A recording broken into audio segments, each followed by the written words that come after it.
Kerja pertama. Mualem, tikus berdasi, bersiaplah.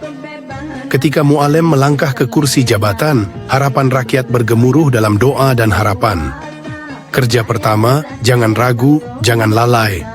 Bersihkan negeri dari tikus berdasi yang memakan damai. Tikus-tikus itu hidup di balik kemiskinan, menghisap darah rakyat tanpa perasaan. Mereka tertawa di meja pesta, sementara rakyat lapar, hidup dalam derita. Mualem, ini tugas muliamu. Jangan beri ruang untuk mereka berlindung di balik aturan palsu. Tak pandang bulu, tak pilih kasih. Semua harus tunduk di bawah hukum yang bersih. Namun ingatlah, jika engkau lalai atau berpihak, jika korupsi berjamaah menjadi jejak, rakyat tak akan diam menunggu kehancuran. Aceh tak butuh pemimpin yang menjadi bagian kerusakan.